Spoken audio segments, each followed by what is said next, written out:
Bago ang lahat, dito muna tayo sa ibang mga balita kagaya lamang po nito. Basahin natin. Cayetano may banat kay Erwin Tulfo. Tuta ni Lacson. Aba, baby boy ka pala ni Lacson. Nagbato ng matinding akusasyon si Senate Minority Leader Alan Peter Cayetano laban sa ilang kapwa senador matapos niyang questionin ng umano'y mga impluwensyang na namamanyani ang lalim mo ha, masang Pilipino ha. Namamayani sa loob ng Senado. Sa isang Facebook live, sinabi ni Cayetano na may mga mambabatas umanong masyadong nakahanay sa interes ng iba kaysa kumilos ng independente. Kabilang sa kanyang pinangalanan sina Senador Tito Soto at Senador Rapi Tulfo na tinatawag niyang mga tuta ng Malacanang. Mas direkta naman ng kanyang naging patutsada kay Senador Erwin Tulfo. Ayon kay Cayetano, hindi umano ito sumusunod sa administrasyon, kundi kay Senator Ping Lacson. Giniit pa niya na may impormasyon umano si Lacson na may kaugnayan kay Tulfo, bagay na anyay dahilan kung bakit nakikinig ito sa veteranong senador. Gayunman, hindi na nagbigay ng karagdagang detalye si Cayetano tungkol sa naturang aligasyon. Kung si Erwin Tulfo nakikinig kay Ping Lacson, may tuturo. Ano na rin niya, matatawag na natin siya na tuta ni BBM. Halos naman ngayon, lahat na, sa totoo lang, yung mga nasa bagong majority sa kampo ni Gatchalian. Nagsimula kay Gatchalian hanggang sa lahat ng tropa pitch niyang mga senador. Lahat yan, tuta yan ni Marcos Jr. Oo, hindi ako naniniwalang nasa gitnaan. Obvious naman. Tignan nyo naman galawan ng magkapatid na Tulfo, 'di ba? Sobrang lala. Oo, sobrang talaga masasabi mong tutang-tuta. Eto naman, ang anak, ang ang 2.0 ni Laila de Lima na walang iba kundi si putang inang Luistro. Abogado ni BP Sara, kinain umano ng buhay si Representative Luistro sa pre-trial ayon sa ulat. Aba. Naging usap-usapan ng pre-trial conference ng impeachment case laban kay Vice President Sara Duterte matapos iulat ng politiko na nangibabaw umano sa talakayan ng lead counsel ng Vice Presidente na si Attorney Sheila Sison. Ayon sa isang source na binahagi ng politiko, nahirapan umanong makasabay si Batangas Representative Luistro sa mga argumento ng depensa. Kinain ng buhay ni Attorney Sison si Luistro sa pre-trial, pahayag ng source. Lumabas din ang ulat na naging mainit ang ilang bahagi ng closed door proceedings hanggang sa kailangan umanong mamagitan si Senate Secretary Renato Bantog Jr. upang mapanatili ang kaayusan. Alam nyo kasi, ang hirap kasi, sa totoo lang ang hirap ng trabaho na ginagawa nito nila Luistro, nila Trillanes. Puntay na. Biruin mo, buong Pilipinas hate sa'yo.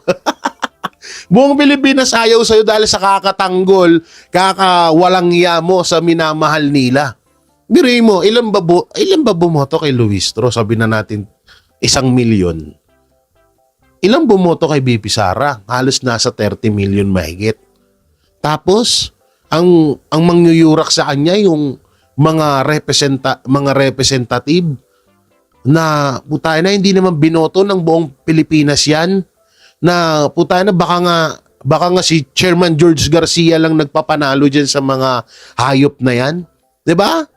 At saka Kung talagang nasa gitnaan sila, di, kung about confidential funds lang naman, paulit-ulit na namin sinasabi na gakulangot lang yung confidential fund na issue ni BP Sara kaysa sa 4.5 billion confidential fund ni Marcos Jr.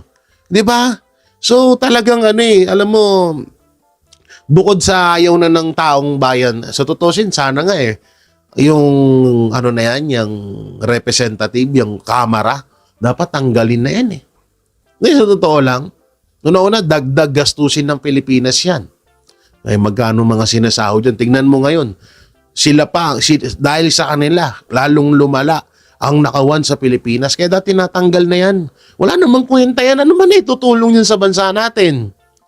'Di ba? Pasahod natin, sabihin na natin nasa 400 plus, nasa 400 sila. Nasasahuran natin ng 250 to 300k per month. Biruin mo 'yon. Magkano 'yon? 'Di ba? Kung talagang dapat na yan halimbawa sa mga kasi hangga't maraming galamay sa gobyerno, mas mahirap solusyonan tanggalin niya mga congressman na yan, party list, mag-focus lang sa mayor sa bawat lugar. Doon, mas mahihimay mo kapag nagnakaw ang isang namumuno sa isang lugar, sa isang bayan, sa isang sabihin na natin na ewan ko ba bakit may mga distrito pa kasi may mga congressman ko ako talaga isa dapat yan sa tanggalin. Walang kwenta Hindi sa nila lahat ko may mga ilan naman ng mga congressman na maayos pero kadalasan walang kwenta talaga. Mas okay na mayor na lang. At least kapag nagnakaw ang mayor, pag talagang isang tao lang yung talagang obserbahan mo kung kawatan ba to o hindi. Katulad yan, may mayor, may gobernador, vice governor, congressman, diba? May party list pa. So, diba? Ang sagwa. Eto naman, speaking of basagwa, eto, si Baby Boy Remulla, nangakong gagawin mas ligtas ang Pilipinas para sa lahat. Putang ina, nung nakaraang taon mo pa sinasabi yan, hayop ka. Ibinahagi ni DILG Secretary John Vic Remulla ang pagpapatuloy ng mas agresibong programa ng pamahalaan upang higit pang mapalakas ang seguridad at kaayusan sa mga komunidad sa buong bansa. Sinabi ng kalihim na bukod sa pagpigil ng krimen, layunin din ng mga bagong hakbang na magbigay ang publiko ng mas malaking kumpiyansa sa kanila, kaligtasan sa pang-araw-araw na pamumuhay. Ika ni Remullac. Pelido pa lang, kadiri na no? Una-una kasi, ang ugat ng krimen sa bansang Pilipinas, droga. Kung hindi nyo matanggal-tanggal yung droga na yan, putay na walang kwenta, hindi nyo kami mapapaniwala na bumaba ang krimen sa Pilipinas. Marami kasing purpose Pag nakadroga ang isang tao, marami siyang pwedeng gawin na krimen. Magnakaw, mang-hold up, pumatay ng tao, gumahasa, magnakaw, marami siyang pwedeng gawin. Pero kapag natanggal yung droga sa Pilipinas, mawawala ang krimen natin. Kagaya ng ginawa ni Pangulong Duterte, di ba? Isa pa, speaking of krimen, lalong-lalo na sa mga kabataan, yung mga makakaliwa, hinahayaan nyo nga pag-aalaga-ala nga lang sa gobyerno, di ba? Tapos ngayon, sasabihin nyo, pang ilang sabi mo na Remulla, na aayusin ng Pilipinas, aayusin.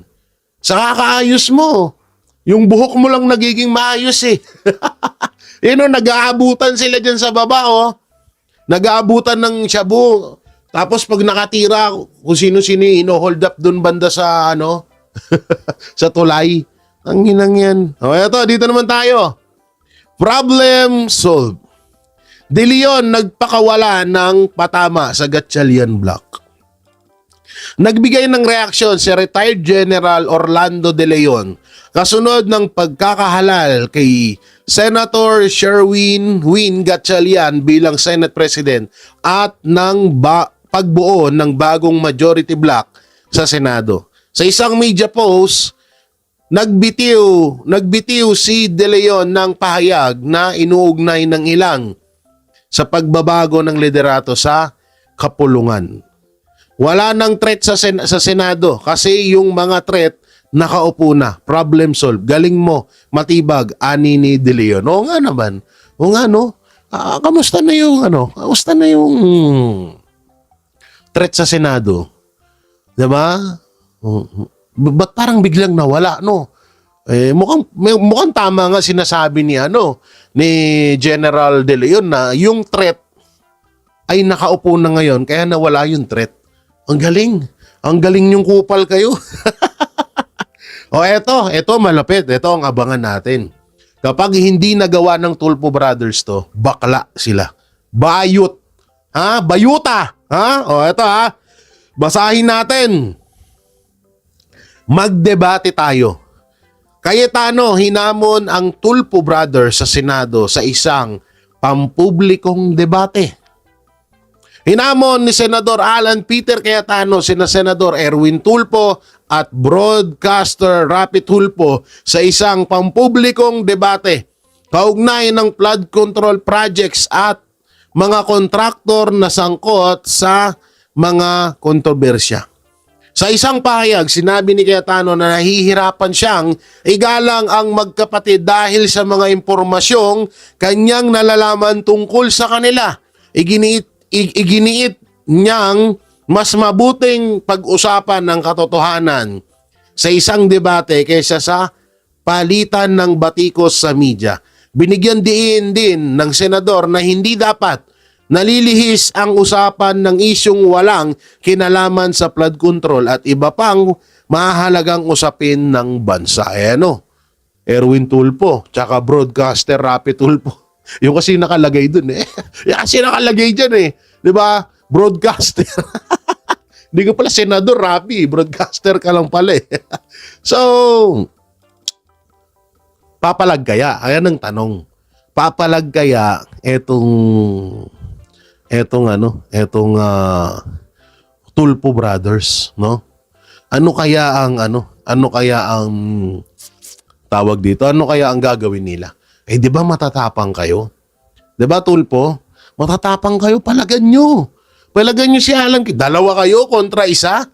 Di ba? Ang ganda panoorin nung magkapatid na Tulfo nakikipagdebate kay Alan Peter Cayetano. Pero eto ang itataya ko. Putang ina, kakainin kayo ng buhay niyan. Ako lang sabi, kakainin kayo ng buhay ng Nako, ewan ko na lang talaga. Ay malamang hindi papayag. Hindi papalag ang Tulfo Brothers. Alam naman natin ng mga bayota yung mga yan Diba? Hindi papalag yan. Kasi, tsaka ito kailan, sabihin nyo sa akin sa comment section, i-chat nyo ako sa Facebook page ko na JJ Banateros, sa TikTok, or dito sa YouTube, comment nyo dyan, kung sinong malaking tao na may-impluwensyang tao, kilalang tao na kinalaban ng Tulfo. Hindi, ko lang, simulat sa poll na dati pa lang, ang natatandaan ko lang si Raymark Santiago na binugbog dati, si Mon Tulfo na kuya ni Rapi Tulfo at Erwin Tulfo, na kung ano-ano yung pinagsasabi nila, pero hindi naman sila nakabawi dun. Ang tanong lang, meron bang mga congressman, mga makapangyarihang tao na pinalagan ng Tulfo Brothers? Sabihin na natin, sige, police meron. Yung mga asawa ng kabit meron. yung mga mag-asawang may mga kabit yan yung mga number 1 pinalagan ng Tulfo. Pero kasi wala akong matandaan, promise talaga. Sayang tong Tulfo Brothers, no? Naging mga basura na sila, no? Sayang. Kami ang boses ng masa, hindi natatakot. Katotohanan lang, di kami nalulunod. Walang bahid ng sismis, lahat ay totoo. Kahit sino ka pa, pag mali ka babanatan ka. Walang pinipiling kulay, wala kaming kinikilingan. Basta pa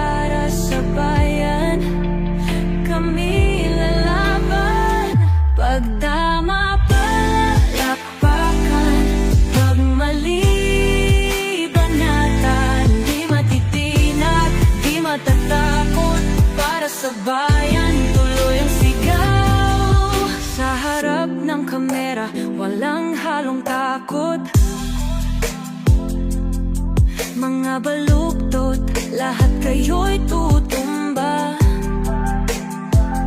Ang hustisya at totoo, yun lang ang mahalaga. Kahit sinong harang, di kami matitinag. Walang pinipiling kulay, wala kaming kinikilingan. Basta para sa bayan, kami lalaban. Pag tama palakpakan, pag mali banatan. Di matitinag, di matatakot, para sa bayan tuloy ang sigaw. Kung nasa tama ka, ikaw ay aming kasama. Pero pag mali ka, handa ka na bang mabasag? Banateros kami, walang inuunan, dahil bayan muna bago ang sarili.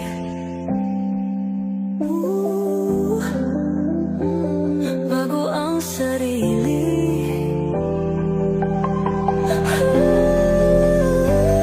Pag tama palakpakan, pag mali banatan. Banateros ang sigaw, katotohanan ang